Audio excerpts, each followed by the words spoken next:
मैं कोई बहुत बड़ा भक्त नहीं था, ना रोज मंदिर जाने वाला, ना घंटों पूजा पाठ करने वाला। बस जितना भगवान को मानता था उतना ही उनसे डरता भी था, इसलिए शायद कभी किसी का बुरा नहीं किया।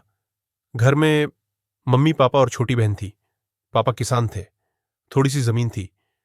परिवार के झगड़ों की वजह से वो भी बेचनी पड़ी और हम भोपाल आ गए। घर का पूरा बोझ मेरे कंधों पर आ गया।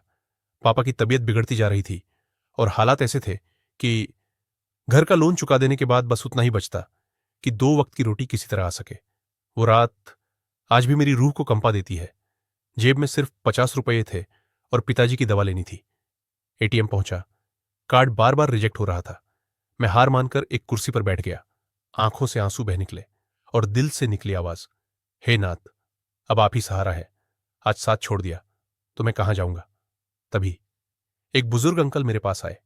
चेहरे पर अपार शांति, आंखों में ममता। उन्होंने मेरा चेहरा देखा और धीरे से बोले, बेटा, इतना परेशान क्यों हो? कुछ चाहिए क्या? मैं रोते रोते अपनी हालत बताने लगा। उन्होंने बिना कुछ सोचे जेब से पैसे निकाले और मेरे हाथ में रख दिए। मैंने कांपती आवाज में पूछा, अंकल, आपका नाम क्या है? आप कहाँ रहते हैं? कल आकर पैसे लौटा दूंगा। उन्होंने कहा, मेरा नाम हरि नारायण है और इसी गली के आखिर में मेरा घर है।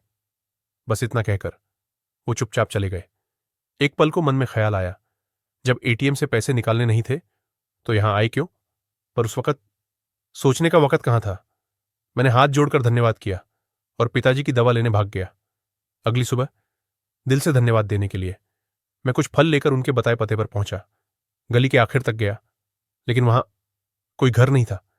सिर्फ एक भव्य मंदिर खड़ा था, श्री हरिनारायण का मंदिर। हैरान होकर मैंने आस पड़ोस के लोगों से पूछा, पास की गलियों में भी जाकर ढूंढा, पर उस नाम का वहां कोई इंसान नहीं रहता था। मेरे हाथ से फल गिर पड़े, आंखों से आंसू बह निकले। मैं मंदिर की सीढ़ियों पर बैठकर रोने लगा और फूट फूट कर कहा, हे प्रभु, अब आपको मैं क्या दूं? ये जीवन, यही आत्मा, सब कुछ आपका है। बस इसी तरह साथ बनाए रखना प्रभु।